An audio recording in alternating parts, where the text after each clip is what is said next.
The city of Orlando is pouring millions into the streets. Why is this such a good thing? Welcome to the Orlando Real Estate Lifestyle Podcast, where we explore the intersection of Orlando real estate and your best life. I'm Phil Kruse, here to help you make the most out of your journey in the City Beautiful. Today, I'll be taking you on a journey through the heart and soul of Orlando, exploring the main streets that define our diverse neighborhoods. From Michelin-rated restaurants and vibrant cultural hubs to breweries, stadiums, and tourist gateways. Join me as I take you on a ride through Orlando's main streets. Quick side note, I'm here to help you. When it's your time to make a major real estate decision, hit me up. My expertise will be used to get you the best price for your home while selling it fast. That's key. And also, we'll provide you a stress-free game plan for buying your next home. Real estate doesn't need to be complicated or frustrating. Work with the right pro, work with me, and you'll see why. So, why is the city of Orlando, why is the city of Orlando pouring millions into the streets anyway? I said, it's a good thing. Have you heard of the Orlando Main Streets program, which supports some of your favorite neighborhoods like the Milk District, Thornton Park, College Park, Ivanhoe, etc.? There's a bunch more. I like to imagine Buddy Dyer sitting in front of a roaring fire in his study with his shiny brown leather chair and a glass of scotch in his hand. I don't even know if Mayor Dyer drinks. And I imagine him in 2008 with his fuzzy slippers and a robe, kind of like Hugh Hefner, sitting there smoking his cigar and pondering about how to make Orlando better. And in my opinion, he's done a great job of doing that. And I imagine that fateful day in front of that roaring fire, that he came up with the idea of the Orlando main streets. And he thought, the main streets of Orlando, which are the different areas of Orlando, the different main streets and sub-neighborhoods, that these areas are the economic backbones of these established neighborhoods and need to be supported, okay? We got the Walmarts coming in, the Targets, big business, Amazon, shutting main streets down all over America. This is probably what Mr. Dyer was thinking, at least on his second glass of scotch. So he came up with an initiative to support local businesses. And luckily for him and for us in the city of Orlando, there was already an organization out there that we could leverage called Main Streets America, which started all the way back in 1980, before I was born. Ooh, fun fact. It started as an organization to promote historic preservation, and it's mutated over the years. But what they pretty much do is they provide a framework or a template for other cities to use to create Main Street programs and offer both logistical and financial support. So what does the Orlando Main Streets program receive from the city of Orlando? Well, first of all, they get financial support. That's the biggest part. Also, technical support and training to help get these main streets up and running and get them to have a customer-facing website and presence so they can start fundraising and marketing themselves and bring people into these neighborhoods, bring businesses and keep businesses in these neighborhoods. Main Streets America, remember that other company? They kick in money too. And what this allows is for these districts to have some autonomy, like paint by numbers though, right? They're still following a format. They can appoint their own director and really grab the bull by the horns and create a unique Main Street and unique neighborhood program. And the most important part about all this is that the city of Orlando will match funds. The Main Streets program will match funds that are provided, raised, what have you, by these Main Street programs. Okay, an example that comes to mind is when Audubon Park wanted to redo all the medians of their streets on Corinne Avenue. It's an awesome street, but it's a lot of traffic, a lot of walkability being left on the table, right? It's dangerous. So they added a bunch of medians to slow the cars down, and they wanted to put in a bunch of planters and kind of make it the garden district, because that's what they want to call it, the Audubon Park Garden district or whatever. Well, if memory serves correct, they raised $50,000 or $100,000, something like that, and the city matched them 1-to-1. So it's an awesome program. If you want to support your local main streets, start an initiative, raise a bunch of money, the city will match it and help revitalize these areas. So I know what you're thinking. What are the different Orlando main streets? I bet you can name a few. And I bet you'd be surprised by a bunch more. But before we move on, hook me up and subscribe to my podcast. It'll just take 10 seconds.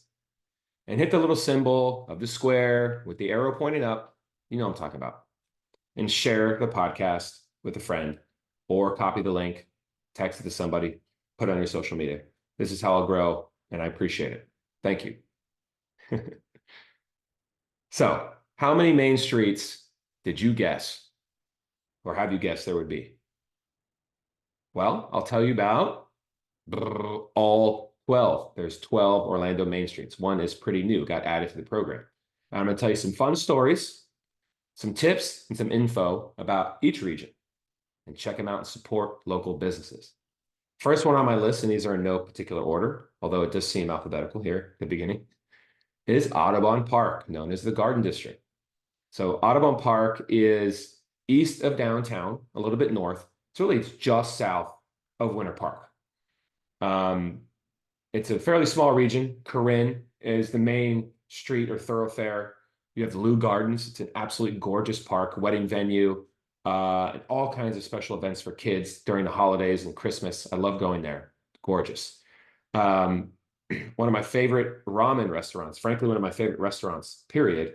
It's a Michelin Bib Gourmand restaurant, which means the Michelin star folks recognize it as an amazing place. And really all they serve is ramen. It's called Domu. It's amazing. You got to go there. Expect to wait. Get there at 6:30. They don't take reservations, and you'll wait. And it's in the East End Market complex, which has a bunch of other local businesses you can support. Junior's Diner, for me, special place in my heart. Me and my buddy Garrison used to be my roommate back in the day. Shout out to Mr. Green. Junior's was our go-to hangover diner when I was in my 20s and going out and painting the town every weekend. We'd always go there. Sometimes we'd go there Saturday and Sunday morning. Got to try the eggs with the side of a pork chop. That used to be my style back in the day. An awesome place in Audubon is a place called Stardust. It's video and coffee, right? They used to be a video store like Blockbuster, and hats off to their ownership. They've really changed and mutated over the years, and now they're a full-blown bar, cocktail lounge. They got a Scotch room with high-end bottles of whiskey. You can still get coffee there, of course, and they host all kinds of special events, like it's a music venue, like it's a spoken word and open mic night type place. Really cool. It's just an awesome and a prime example of what the Orlando main streets, in my opinion, should be. You're highlighting local businesses, not chain businesses, and you're allowing these local businesses to be creative and flourish. Next one, College Park. College Park is awesome. College Park is one of the oldest, really, it's one of the first, if not the first, subdivision community in Orlando. Started about 100 years ago. Before then, the term subdivision didn't even exist. It's north of downtown and right by the new packing district, which I'll have another podcast about that later. And the most famous part of College Park, as far as commercial activity, is Edgewater Drive. So all the rest, the main restaurants and shops, and there's a lot of them, boutique shops, independently owned restaurants. I mean, I got a piece of artwork framed there one time. Edgewater Drive is the bomb. You got Edgewater High School, and keep your eye on the packing district, which is just to the west of College Park, and it's kind of merging with College Park. It's an exploding area with lots of townhomes coming in and all kinds of cool amenities and walkability. A great restaurant I want to highlight in College Park is called Adriatico. Hey, it's Italiano, right? You picked up on that?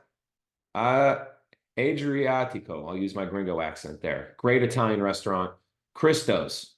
I love this place. It's a little diner, but it's like a Greek diner. But you still get all your greasy spoon stuff there. Hole in the wall. I love it. You got to check it out. Pizza Bruno. Awesome pizza place. Opened up their second location there. Anything that Bruno touches is gold. If you know who that is, local chef Bruno, he's a stud, and his pizza places are the best. And let's not forget about Dubs Red Golf Course. If you head north on Edgewater, just as kind of you're exiting College Park, you're going to get to one of the best public golf courses in the area, certainly the closest to downtown. It's a little bit tight. If you golf out there, you know what I mean. It's a challenge, but it's a lot of fun. It's cheap, and they always have special events out there. And they got a great restaurant called the Tap Room. I highly recommend the Tap Room. They host special events. They have live music almost every night. They got a band that was like famous in the 60s. These old timers are crushing it out there. Let me tell you, it's an awesome place. The Tap Room has been voted Orlando's best burger many, many times. I love the lamb chops there. Anyway, Parramore. Parramore is the next main street on my list, and it's extremely special to me. Why? Because that's where the New Image Youth Center is. And if you've listened to my podcast, you know that's where I devote a lot of my time and energy. I'm a mentor for the kids, some of the kids at the New Image Youth Center, and they're supporting Parramore. Parramore is a historically Black neighborhood in Orlando, one of the oldest neighborhoods in Orlando. And unfortunately, as is the cliche, I hate to say, you know, it's a tough neighborhood to grow up in. And they need places like the New Image Youth Center to support the youth in the local community. It's just west of downtown, just west of I-4. And that is right where they built the Orlando City Soccer Stadium, another unfortunate paradigm of major city growth and sprawl. But focusing on the positive, Orlando City is awesome. Go Lions. We had a great year this past season, and that's where the stadium is. Also, just to the kind of east part of Parramore, really kind of the edge of Parramore, the city and the University of Central Florida, UCF, go Knights, charge on. Partnered with Valencia as well, Valencia College, the largest community college in the entire country, because it feeds UCF, largest university in the entire country. They created a place called Creative Village. It's a huge campus, really, right there in downtown in the Parramore area. And there's going to be a massive park being built under I-4. It's just going to be great. They're doing construction right now. But unfortunately, what you're hearing is a story of redevelopment with Parramore. I know the local community is working to maintain the culture. And if you're looking to give back or devote your financial resources to one of these main streets, I would underline and highlight Parramore to direct you towards. Another one is the City District. As the name might imply, downtown, right? The city. This is your downtown area. Where is it? Well, it's Orlando. It's real Orlando, and it ain't Disney. Let me tell you that. But it's easy to find on the map. It's right where Interstate 4, I-4, and the 408 intersect, making a T. The crosshairs of Orlando, bang, right smack in the middle of our great city. So much stuff in Orlando, in downtown that you can do. I mean, the number one thing that comes to my mind is Lake Eola. Absolutely gorgeous park. We're so blessed and lucky to have Lake Eola right there. The beautiful fountain, that big walkable loop. You have the farmers markets every weekend. The decorations for the holidays, especially Christmas, and the dancing lights on the tree is extraordinary. It's just such a great place to take photos, family photos. The Dr. Phillips Performing Arts Center is there in downtown. Man, if you haven't been, you are missing out. We are getting all kinds of Broadway shows, live music performances, stand-up comedy. I saw, you know, it's just an awesome venue. I saw Aziz Ansari there, a great comedy comic from Parks and Rec. He made me put my phone in the bag and lock it, and it's a whole story, but you couldn't film him anyway. Dr. Phillips Performing Arts Center is the bomb, and it's beautiful. It's an architectural marvel. And they did it on a budget right after the financial crash, believe it or not. Right next to it is the Boheim, which is part of the Bohemian Hotel. It's a boutique hotel, absolutely gorgeous. If you got the money, that's where you want to stay if you're visiting real Orlando, not Disney again.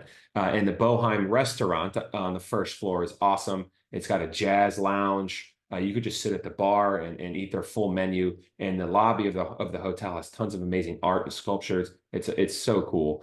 Of course, downtown is highlighted by all the office space and condos and apartment buildings. We're going through a huge change now. Offices are being converted into apartments and condos post-COVID. So keep your eye on that. And downtown it has its own struggles right now. Crime is escalating. And frankly, my generation, the post-baby boomers, I'm a millennial. We used to go there all the time in our 20s and early 30s, and now we're getting older with kids, and there's less of a draw. So they're struggling a little bit to keep restaurants and bars open as well. But if you're going to go down there, you want to check out Church Street. Great restaurant. Artisan's Table is the bomb. I was there last week with my buddy. Back in the day, we used to go to Wall Street. They closed that. I mean, lots of bars and restaurants. It's great. And awesome parades. You got the Gay Pride Parade. That is massive and tons of fun. You want to talk about people watching? Ooh, give me a break. You have the Martin Luther King Day Parade every year. Really, there's a lot of reasons the city shuts down downtown and shuts down the streets. We have marathon coming up for the Olympic trials, but there's always like a foot race or something shutting down downtown.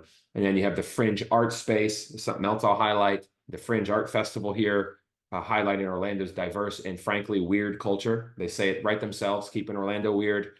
Fringe has its own space down there. You should check it out. Downtown Orlando is great, and it's only going to get better. So the future is bright. Now, let's not forget, I'm a real estate agent. I have a podcast. Let's leverage both of those things. If you have any real estate needs, if you have any questions, hit me up. You can DM me on social media @_Phil Kruse. That's Kruse with a K. I'm on Facebook, same handle. All right. I'm going to take care of you. I'm a helper. I want to take care of you and your family. And don't forget to follow, like, subscribe, all those different synonyms for basically listen to my podcast again. All right. Next main street is Curry Ford West. What? Curry Ford West, never heard of it. That's because everyone calls it the Hourglass District. Okay. But it's technically called Curry Ford West in the Orlando Main Streets, kind of dictionary. But I'll call it Hourglass District, probably at the chagrin of the city of Orlando moving forward. The Hourglass District is north of downtown. It's basically Curry Ford, as the name implies. You're going to be, well, we don't need to belabor that. It's kind of near the Conway region. Hourglass District is where I used to live. I love it. Great bars and restaurants. Papa Llama comes to mind. It's a Peruvian restaurant that a lot of people haven't heard of. It's actually on the Michelin star website as well as a Bib Gourmand restaurant. And you got to book that place out months in advance. These are the kind of hidden gems. I've done an entire podcast episode on the Hourglass District. So if you're interested, that's where Bruno's Pizza is. Okay. That's where F&D Italian Kitchen has one of their locations. And you have where Foxtail Coffee had its second location. Now they're all over the state. You have Hourglass Brewing opened their second location there. And you have a lot of redevelopment. There's going to be a 5-story apartment building coming. They're working on the parking. But the Hourglass District is an amazing place to live and work. And they're working on the walkability. So check out that other podcast episode I dropped about the Hourglass District if you want more information. I'll put a link to that in my show notes, okay, which is the description, basically, of the podcast on your platform. The next one, Gateway District. As the name implies, welcome to Orlando. This is the gateway to our great city and to Disney as well and parks. So there's some branding for that. But the Gateway District is essentially the airport. Okay, you get to Orlando International Airport, which is the largest airport in the state, way bigger than Miami, both landmass wise and flights. We flew by them, pun intended, years ago. Did you know that Orlando was the most visited city in the United States last year in 2022? I don't think the 2023 numbers are out yet. And it was the most visited city in the entire world. What? That is the power of Disney. Be glad that you either live in Orlando or you're going to live in Orlando, because that is an economic defense, having Disney here. So we need a good gateway district, right? When you exit the airport, most of the time you're heading north on Cimarron Boulevard, and that is right where the Gateway District is. There's a lot of chain restaurants. There's a lot of chain hotels, but there are some other unique ones. A Rock and Brews is a really cool live music venue, burger bar. It's a great movie theater over there for families called Epic Movie Theater. I love it because you walk in, get your tickets from a kiosk, you pull your popcorn out of a door and hot dogs out of a little heating oven. You don't have to order it, and you take your order to a cashier and you're into the movie theater after that. It's a pretty awesome place. So if you're visiting Orlando and you want to stay in a tourist area because you're on business, that's where you're going to be. And it's also next to the Vista area, which is an exploding neighborhood. Okay, so if you're looking for relatively affordable real estate, homes and a lot of townhomes and condos, you're going to be looking at Vista, and you're still close to all the main stuff of some of these older districts of Orlando. Speaking of one of the older districts, Ivanhoe Village. I love Ivanhoe Village. Ivanhoe Village is essentially downtown, which a number of these are, but it's just north of downtown. So you're talking North Orange Avenue as you head out of downtown. And then also Virginia runs east and west and intersects with North Orange Avenue. That is Ivanhoe Village. It's walkable. Virginia's walkable. It's crazy nowadays at night. You can't park, but man, it's worth it. You got Santiago's Bodega. You got 1010 Brewing. You got Ivanhoe Park Brewing. These places are distributing now around the state. Their beer is so good. It has undergone a major revitalization.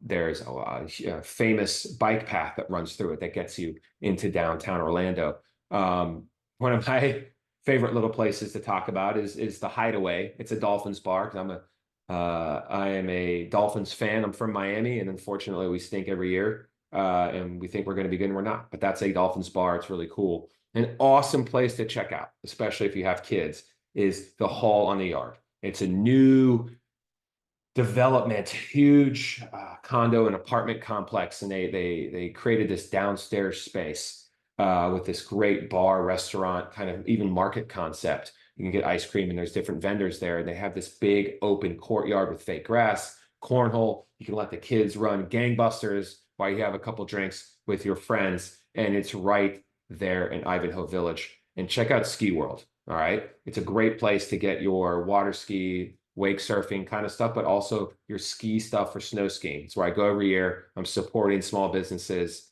Michael, the owner there, is great.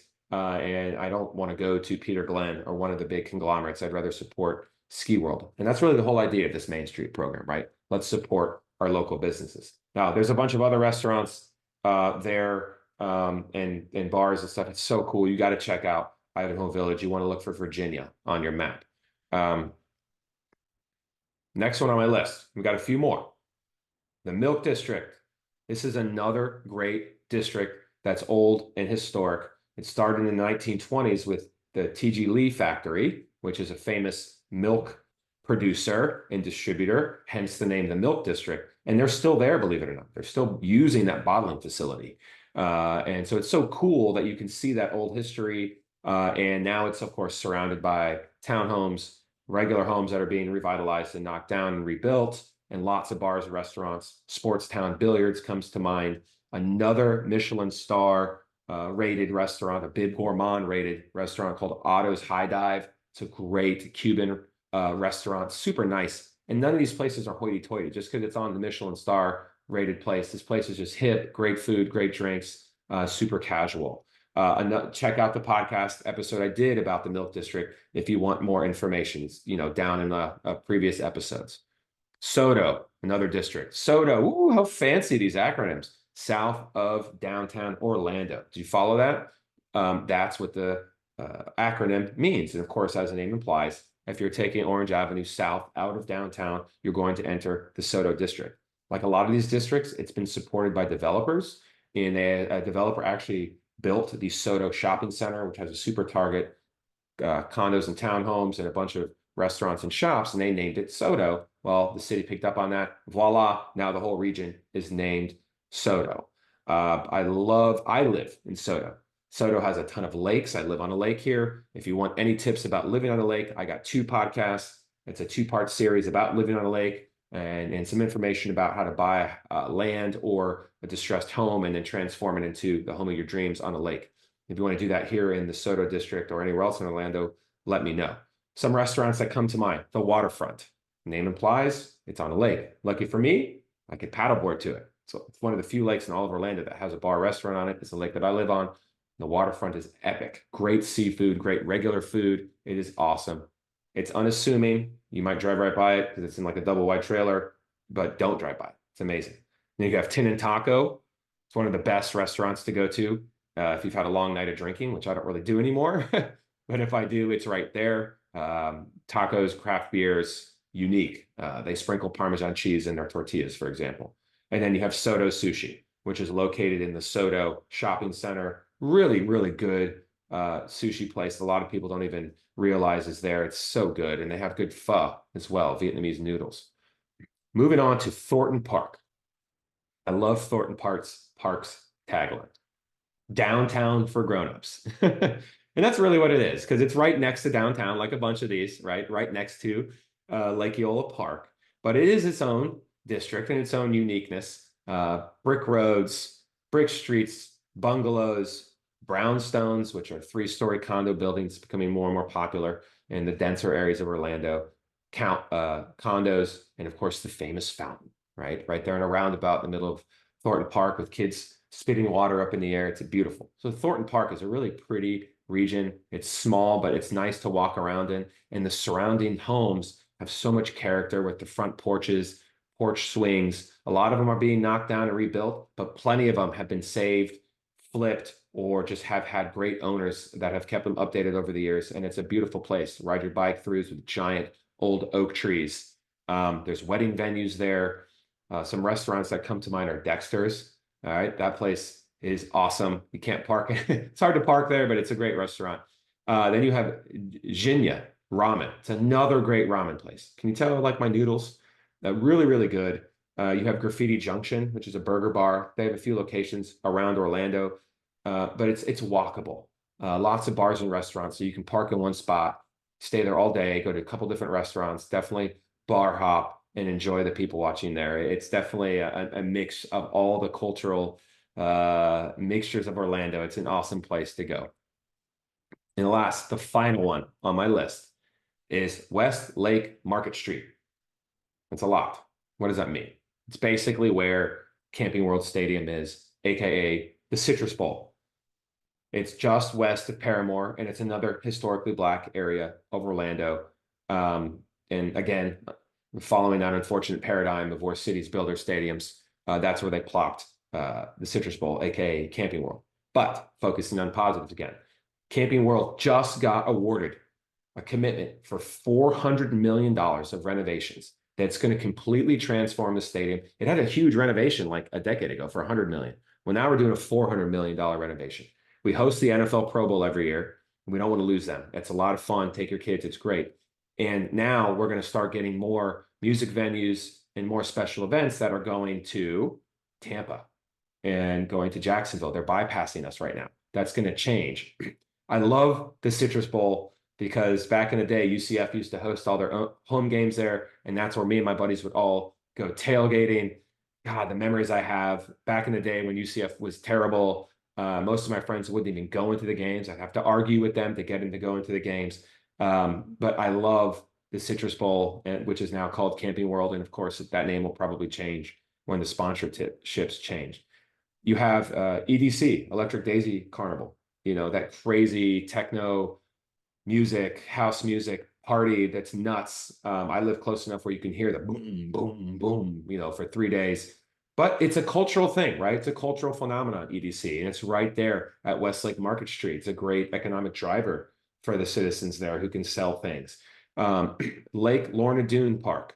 The city of Orlando helped with some private-public partnership of $8 million renovation. There's a splash pad, lit basketball courts, lit fields. It's a beautiful park for that community. And trust me, that community needs all the investment it can get.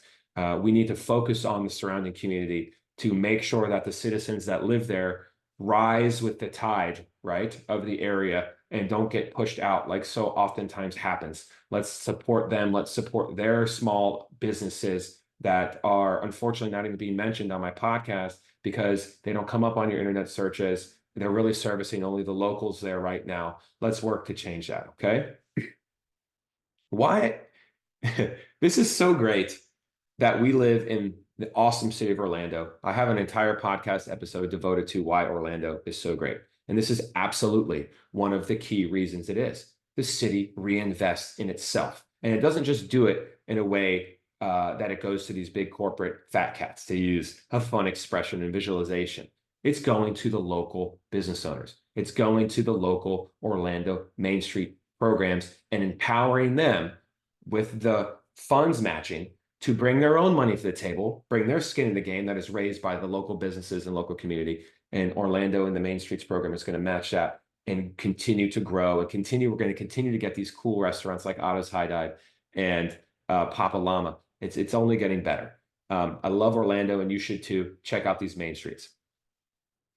Do you want to move to one of these districts? Well, don't forget, I'm a home listing specialist, and I can help you sell your home and get you and your family into the perfect Orlando Main Street neighborhood, or anywhere else in Orlando, of course.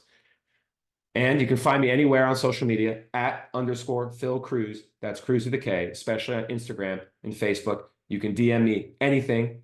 Also, my cell phone number is listed right there on the episode description on your podcast platform. Just scroll down. You'll see it. It's on all my episodes and on the basic information. Of course, while you're there looking for my information, like, follow, subscribe my podcast, share it with a friend. I have so many great episodes about Orlando, about real estate, and about lifestyle in general. One that comes to mind is one all about how to sleep better. I mean, that's for anybody. You don't have to live in Orlando for that. Check it out. Support me. Support your local business, huh? And always know your best life in Orlando is within reach. Keep embracing every moment. Cheers.